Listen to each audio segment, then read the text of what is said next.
Oui, bonsoir. C'est Dr Faya, je suis le président du Bloc libéral.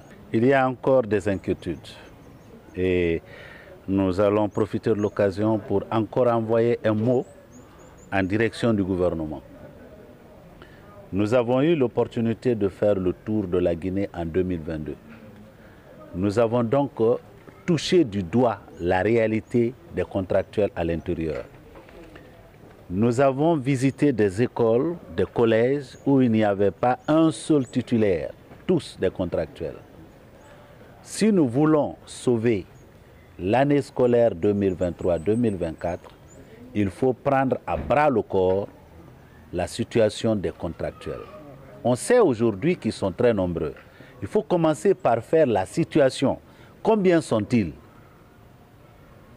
Connaissant combien sont-ils, on peut commencer par évaluer leurs compétences disciplinaires et pédagogiques. Il y en a qui sont sans aucun doute qui ont les compétences nécessaires pour exercer comme enseignants. Il faut avoir le courage, n'est-ce pas, d'engager ceux-là dans la fonction publique. Ceux-là qui ont besoin de formation, qui ont un potentiel, mais qui ont besoin d'un renforcement de capacité, on peut également mettre en place un programme qui permette, n'est-ce pas, la mise à niveau de ceux-là pour leur permettre d'être de la fonction publique.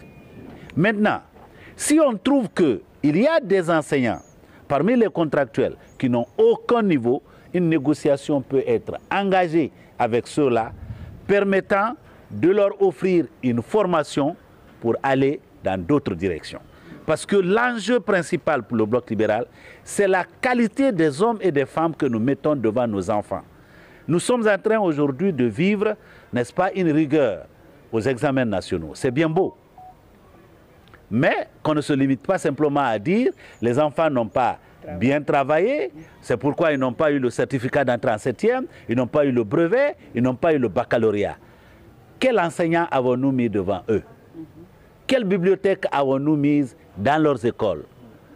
Ça, c'est des questions que nous avons besoin de nous poser. Et c'est pour cette raison, à ce stade-là, c'est une question qui est une question d'inquiétude pour le Bloc libéral.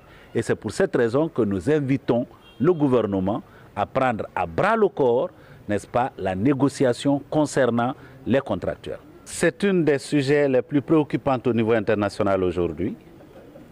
On sait que la relation entre la Palestine et l'Israël ont toujours fait l'objet de beaucoup de défis pour le monde entier. Nous sommes en train de déplorer aussi aujourd'hui beaucoup de morts. Hein? Nous voyons que même pour y envoyer de la nourriture, il y a de la difficulté. Je crois que du côté de la République de Guinée, ce qu'on peut solliciter auprès de la diplomatie guinéenne, c'est d'user, n'est-ce pas, de son expérience, de son aura, pour peser dans la balance et voir les tueries des deux côtés, parce qu'il y a des morts du côté israélien comme du côté palestinien. Il faut que cela arrête pour qu'une solution négociée pour deux États puisse émerger, n'est-ce pas, dans cette partie du monde. Non, il y a beaucoup de rumeurs auxquelles on ne répond pas. Vous savez, on ne répond pas aux rumeurs. Sinon, les rumeurs qui m'ont concerné, il y en a eu beaucoup hein, en Guinée. Nous sommes en train de conquérir le pouvoir. Et nous sommes sérieux. Tous les jours, nous sommes au contact des Guinéens et nous sommes confiants quant à la possibilité d'être à Sectoria à l'issue de cette période transitoire. C'est moi qui vous remercie.